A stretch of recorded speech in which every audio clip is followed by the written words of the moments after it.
we're getting the data out about retail sales. At the same time, we're having this Prime Day sale. It's going to be a record year. That's very interesting. At the same time, you say the discounts are going to be deeper than they were last year, especially for consumers. That's one great example. Last year, discounts were about 12%. This year, you say they're about 20%.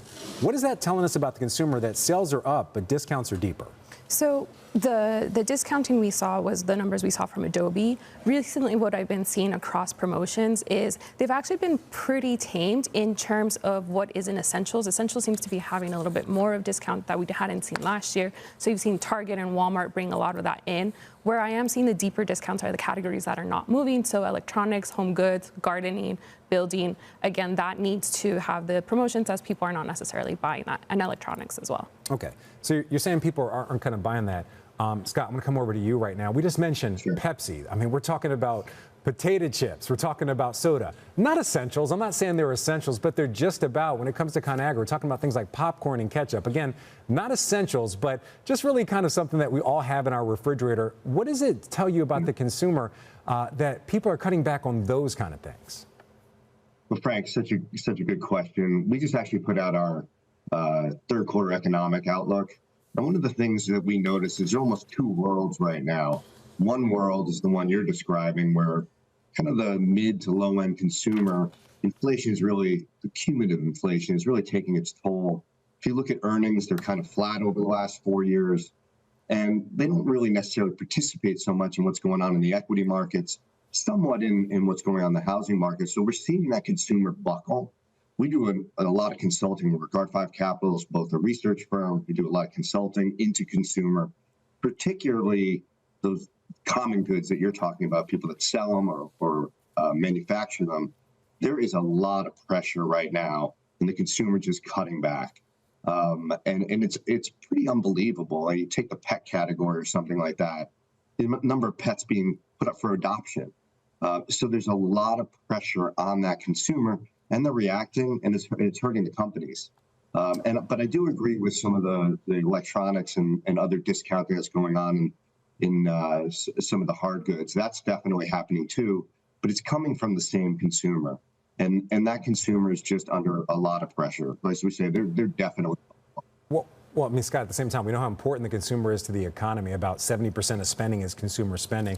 We mentioned retail sales coming up later today. Expect to see a decline month over month of about 0.5%, flat if you exclude autos. Do you believe that might be a market mover? Is that something that investors should be very concerned about? Yeah, I mean, I think there's concern. I think the concern then is, we're all expecting a Fed rate cut. And then the question is, I mean, we think the current equity market's a little hot. Definitely, if you look at some of the M2 has been rising over the last 6 months on a 6% clip. Obviously, the equity markets are up 18%. Housing is still up 6% year over year, Case-Shiller. So there's definitely a lot of hot money here. So the question is, if the Fed cuts rates, what does it do? Do we get into a soft landing, or do we rekindle inflation, and does it almost turbocharge some of the kind of frothy activity we're seeing? So, that consumer pressure is going to be interesting to see through the end of the year. Of course, you're going into an election cycle. So I think there's a lot of concern as we move forward, at least from our firm, what that particular consumer looks like and where inflation goes over the next 6 to 12 months. Yeah, Scott, by the way, we're just showing a chart showing. By the way, we're just showing a chart with the rise in household debt. We talked, at length about consumers with credit card debt as well, rising with the rates there hitting all-time records. Jess, I'm going to come back over to you. You actually gave us some picks, some stock picks. So this is confusing. People are cutting back on things like potato chips, soda, ketchup, but at the same time, you have picks that are also discretionary spending. I'm talking about things like Dick's Sporting Goods, so people buying workout clothes, basketballs, whatever else. Things like Ulta, beauty products. Why are consumers spending in this area, but they're cutting back on the things that, again, aren't essential, but pretty much are really key to life, it seems? Well, I think there's been lifestyle shifts. And post-pandemic, we've seen a very laser-focused consumer where, hey, I rather do this today, so I'm not going to necessarily spend on chips because that's going to be an extra $5. Where can I put that $5 elsewhere? Can I put it on a lipstick? Sure. Again, it's more about help me feel better consumer picks that they're purchasing. With Dick's Sporting Goods, I mean, there is back-to-school season coming up.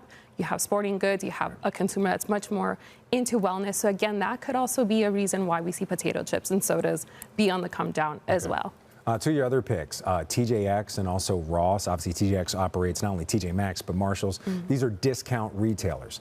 Are you expecting to see more money go to these discount retailers? Because you mentioned the consumer wants to feel good. You want those brands, you want those things, but I guess you don't want to pay as much, right? Correct. And off-price, when it comes terms to TJ for all their umbrella and also Ross, they've been having amazing buys. So the brands are there. So the consumer will go at something that is going to be at a cheaper price, still the quality of a brand that you're going to find that you love and that you know. So off-price is still a contender. Scott, I'm going to give you the last word.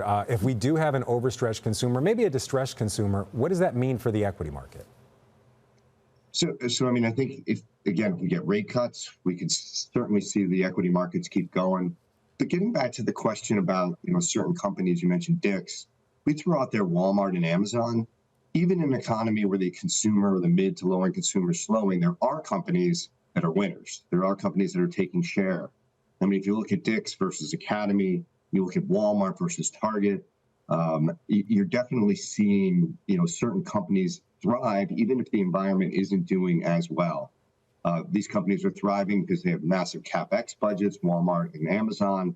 They're automating, and that's going to give them an extreme amount of leeway to lower prices or become even more price competitive, given their competitors. So we see a big sucking sound from Bentonville, Walmart, and Seattle, Amazon, just taking an enormous amount of share. So that's another thing these retailers have to deal with that compete against those two, a slowing consumer and also two very large companies taking a lot of share.